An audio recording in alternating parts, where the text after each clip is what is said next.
as we make our way towards Mount Sinai. And we're going to be spending time, because the entire mitzvah Sfas Emes is really a mitzvah in getting ready for the Geula. It's a mitzvah in bringing Mashiach. And we're going to spend a little bit of time getting into this mitzvah over the next few days. And Mitzvah Shem, to understand what are we really doing every day at the end of davening when we all scream at Hayy! What is that? And I want to begin by just looking at the nusach of the Rabbeinu Shalom. That at the end of Sfas Emes, we say a Rabbeinu Shalom. We say words of tefillah, just to get a perspective of what we're really doing. Now, before we see that, what is Sfas Emes? So the Yeshiva mentioned today that either it's a mitzvah deraisa from the Torah to count the days from Pesach to Shavuos, or it's a zeicher to the Mikdash. It's just to remind us, it's to bring us it's to daven for the Beis HaMikdash, which is interesting because the Gemara we're going to see in Morning Seder literally quotes that pasuk, as we'll see shortly, which was a very nice kiss from Hashem, that the Yeshiva quoted that. And the entire Sfas Emes is like this technology that's pulling us into the experience of yearning for the times of Mashiach. And therefore every element of the experience has to be carefully examined, because it's not just a 1 second thing. It's that this is now pulling me closer into the times of the Beis HaMikdash. So Rav Meir Zilberberg wanted to make sure that people really focused on the Rabbeinu Shalom and just look at the words that we say right after we count the day of the Omer. We're going to go into the different, three main parts of Sfas Emes, which we're going to go into. But before we do that, I want to just point out, look at the words of the Rabbeinu Shalom and look at the profound power that you are doing when you count the Omer, because we lack the sensitivity to know how powerful our mitzvahs are. We think, like, what does it make a difference if I count a number? So I mentioned today that, anybody know here what the mitzvah of shaking a lulav is? Lakachtam lechem b'yom rishon. How are you yotze the mitzvah? Literally just lakichatama, one quick lip, done. Like, that's it. You have changed heaven and earth by picking up these 4 kosher species on the 15th day of Tishrei. Literally, heaven and earth are now completely different. So we're like, oh, whatever. So if you come to be with tzaddikim, I'm telling you, Rav Meir, he spends hours. I was like pumping up the oilam today. Hours, and then they put it like, can I use that water bottle? Thank you. Pretend this is like, the Esra. He's like he's getting ready, because he knows the second he picks this up, it's over. He's already holding the lulav and the not the esrog. He's about to pick up the esrog and the aravus and the hadassim, and he's getting ready to just like grab. So it's like very, very intense. It's like, and also it's literally like this, because he knows that second, like, all of heaven and earth have changed. Now, if we were more sensitized to it, we would feel that also. But we have numbed ourselves through all sorts of, I won't name what. And therefore, we lack the spiritual sensitivity to know the power of mitzvahs. But hopefully, by learning, especially Chassidus is here to give you back the spiritual sensitivity of mitzvahs. That's really what it's all about. And really what I want to go into is the spiritual sensitivity of Sfas Emes, what you're accomplishing. Yes, Yosef. Was it you who shared the story of Levi Yitzhak of B'dezer when he cut his hand in the glass trying to grab the lulav and the etrog? And didn't feel. So there is such thing. The Rav Moshe Feinstein, Rabbi Dov Ber Cohen has many favorite stories. I think this is one of his favorites. Rav Moshe Feinstein was one time, he was the greatest rabbi in the last generation that lived in the Upper West Side? Lower East Side. I know he's in the city, and he was available, you could knock on his door, he was the greatest rabbi in the world. And he was exceptionally careful also, even though he was the greatest rabbi in the world, with being sometimes if someone's so great, they're not always sensitive to the needs of others. So he was the exact opposite. Within his greatness, he was super sensitive to the needs of other people around him. What made him so great? He knew everything. He knew all Torah.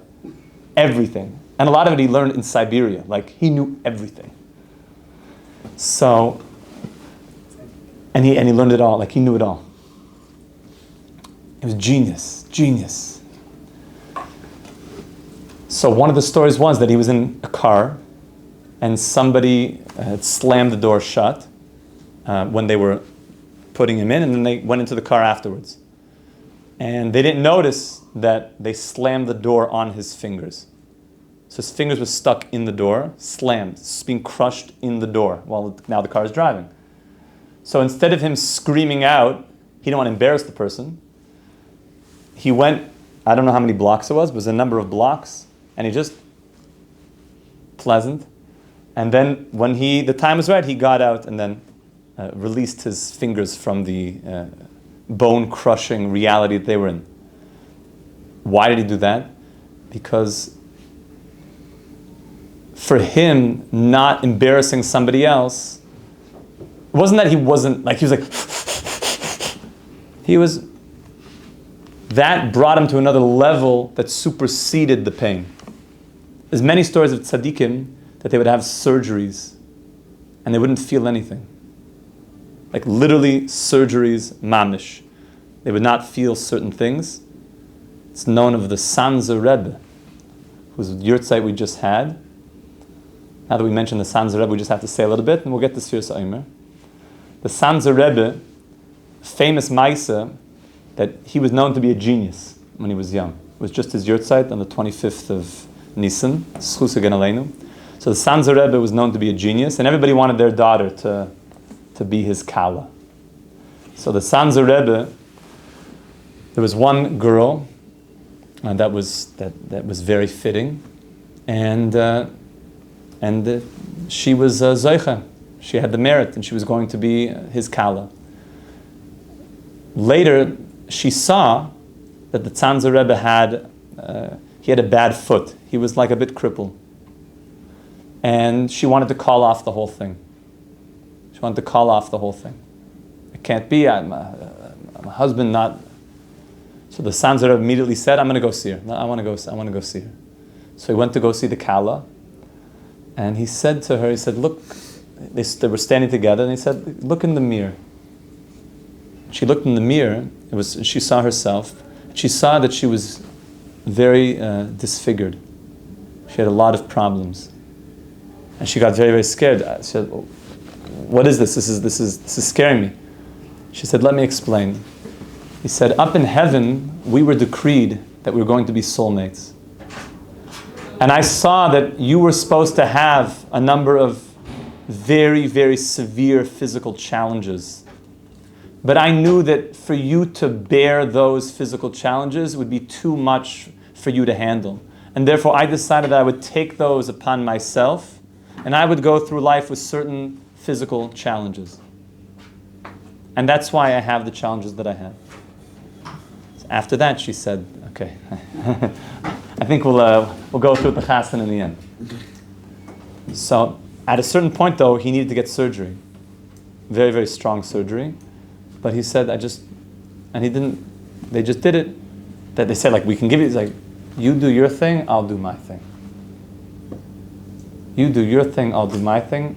And there was one thing they said. He said, if afterwards you don't see me like, just don't try to like wake me up out of my, whatever you do, told the doctor, just whatever you do, if after the surgery I'm just lying still, just don't. So after the surgery, the doctor said everything was good, but they saw the Rebbe was like not moving. And the family said, if the Rebbe said don't move him, he knows what he's doing. And he said that he went up to a very, very high place in Shemaim and he had certain things to do, and then he came back. So tzaddikim have certain missions, they have certain things that they do, that they don't always feel things of this world. So listen to the words of the tefillah. Ribono shel olam, Master of the universe, Atatzivisanu alidei Moshe avdecha. Hashem, you commanded us through Moshe, your servant, lispor sfiras ha'omer, to count the Omer. Now why? Thank you. Now why are we counting the Omer? And look what we're accomplishing. Just to preview, what are you doing when you're counting the Omer? Kedei l'tareinu, to purify us, miklipo yiseinu, umituma yiseinu. The big is a kedei, means like this is the reason. When you have tamei mitzvah, according to certain Rishonim, you need to be machavin the tam, to be yoytze the mitzvah. So if this is tamei mitzvah, we're counting in kedei, in order that this is a technology that's purifying us from klippus and tumah. That's pretty powerful, by saying a few words. What are klippus and what are tumah? Shell and impurity. So what's a shell? Like banana peels? No, Get those banana peels out of here. Say a shell, it's what disconnects you from Hashem and clouds your judgment. So it's like a blockage. So it's a blockage. So it's interesting that shells block us. But one of the interesting things about klippas, a shell, is if you take note, if you didn't know any better, you just saw a banana, the shell looks like the fruit. The shell is deceiving you to think that I'm the thing you want.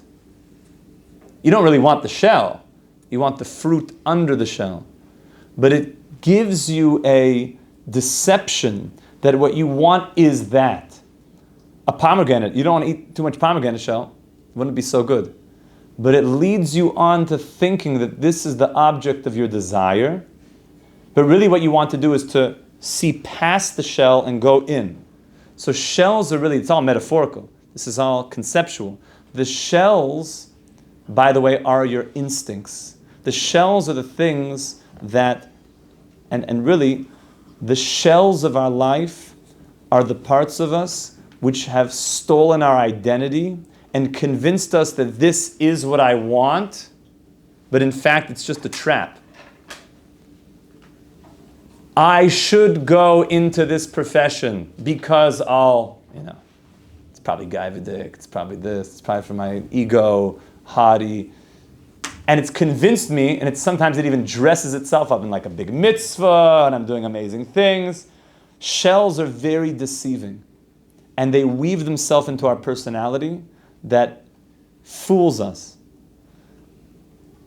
There's something about Sfas Emes, which we have to get into the whole technology of this, is that it's purifying out klippas. Now it's fascinating that if you really get into Sfas Emes, you notice you start talking about like every single day, like Malchus Sheba Gevura, you're actually cleaning out every combination of your personality. That's really what's happening. You're reprogramming your personality, which is really not reprogramming, you're deprogramming the false personality. What we said today, not the Apple Vision Pro story that they put into us, but what do we call it? The Mesilas Yesharim Vision Pro. A new way, first player shooter, going through reality as the real me. So there's a technology day after day of removing klippas. Tumah is then the outcome of getting caught up in the klippas, is then you start feeling ichsa. When you're around something that's like tameh, it's like dirty. It's interesting, speaking to people over the years, and also just watching the world, that sometimes when people have like a spiritual experience, but it wasn't like clean, the next day you feel like off. It's like dirty a little bit. Like maybe it had something that wasn't so kosh involved in the story. And like you didn't realize it, like you're 50 steps down the rabbit hole and they bring out like a getch or something. And it was very spiritual, but it felt a little bit maybe like tameh. It's fascinating, speaking to a lot of people over the years, when somebody really comes to yeshiva for the first time, and you just come into like Torah life, something just feels very clean. It's like Shachris, it's like clean.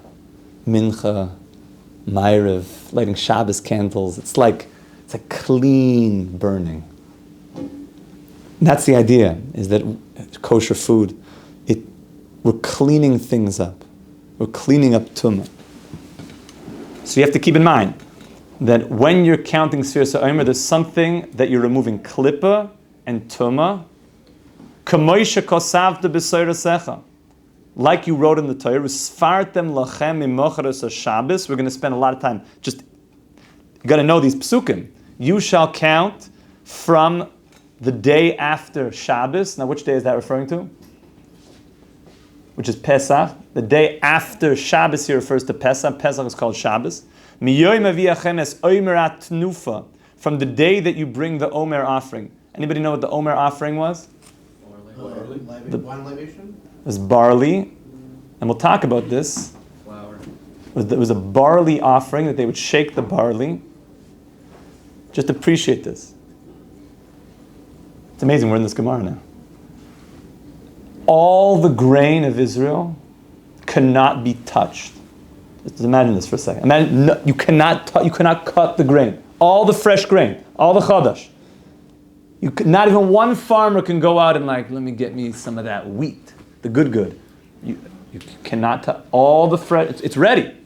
Nobody touch the grain. Do not touch the grain. Nobody's touching it.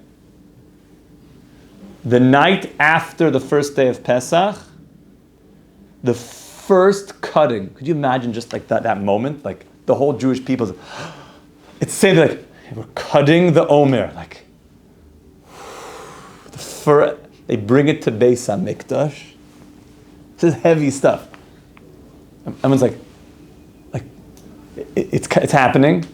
Beis HaMikdash, and the Kohen does a ganze shakel, and he waves like Daled Minim, a whole thing. We'll talk about why there's a whole waving. The second that he waves, just appreciate this for a second. From that moment, all the grain in Israel is now allowed to be eaten. That's the Korban Omer. Okay, and it's accompanied with a kevis and a whole thing. We'll look in the psukim together. Just appreciate that. So when we're counting the Omer, there's some spiritual energy that we're fusing into that. We have to know a little bit what is that? What was that Omer all about? What is the energy that nobody eats any grain in the whole land until you bring the Omer? That's a very significant thing. I'm saying it's like a very symbolic thing.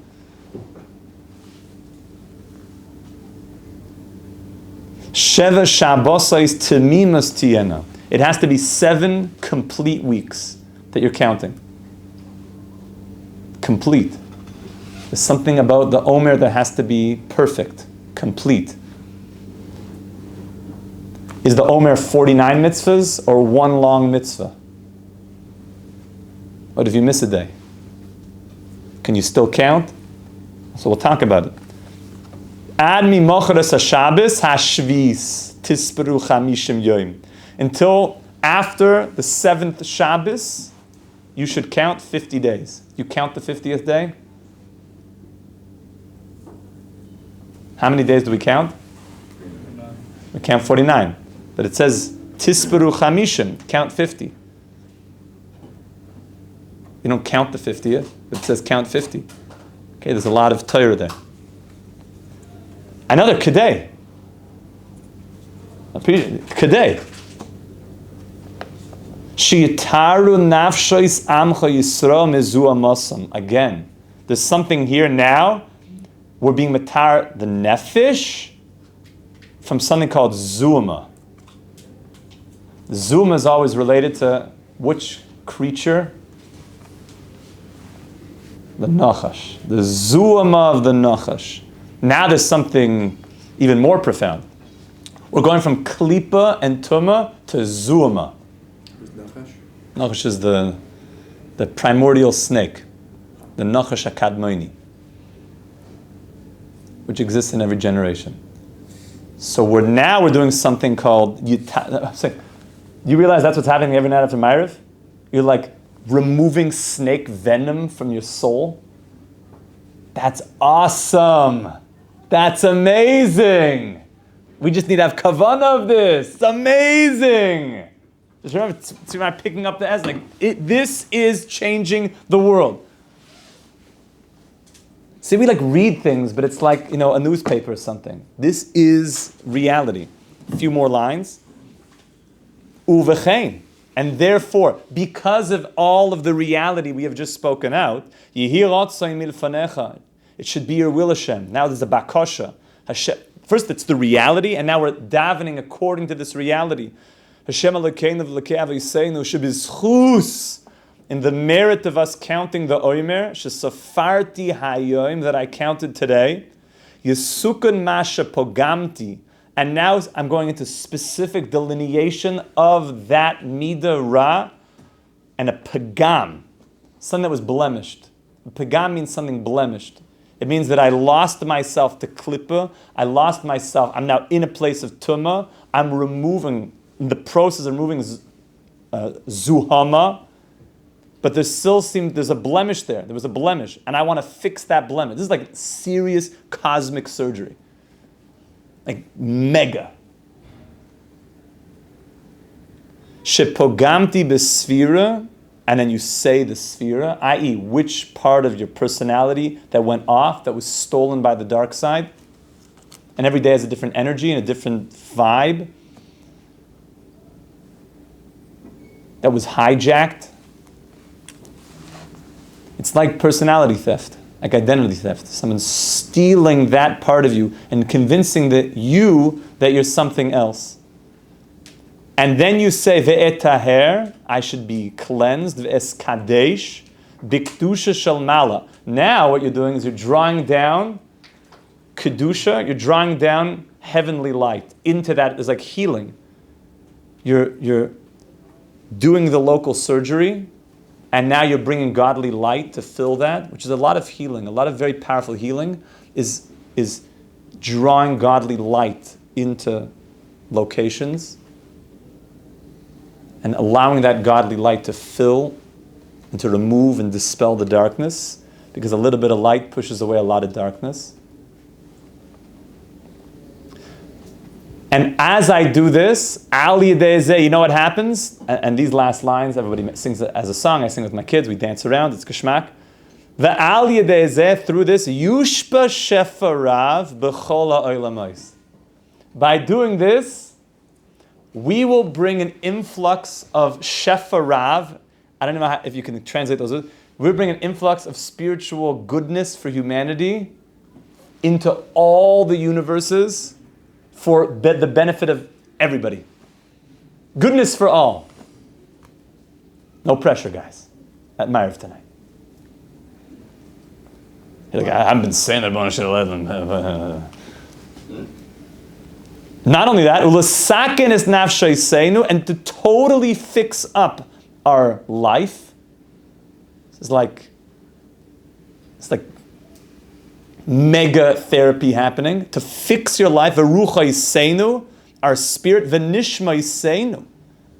Even the neshama looks like is getting, whatever might have stuck on to the neshama is getting cleansed. Mikol sig pagam. Sig is like sediment. Pagam is like a blemish, but even a sig, like any, because there's an organ in your body that even if the tiniest piece of sand touches, if a piece of sand touches this, you don't feel it. There's one organ, the oigen. If one piece of sand, to show you also, by the way, that your eyes are very, very sensitive, which shows you that your eyes and Shemaim are very sensitive. One little sig on my neshama, I don't want anything, because my neshama is very sensitive. Upagam. And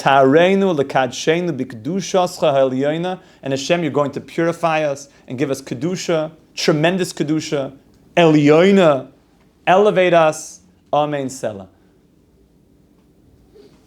This is part one of Sfas Emes.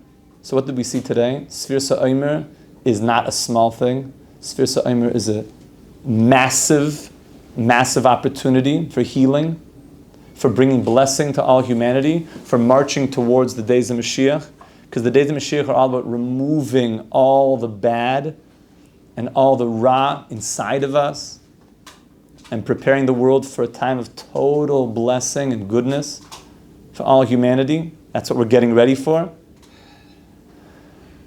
And then we're going into the details of what we have to accomplish. We're going to see over the next couple of days that Sfas Emes we're going to split into 3 parts, that we're going to be connecting ourselves through Sfas Emes to Pesach.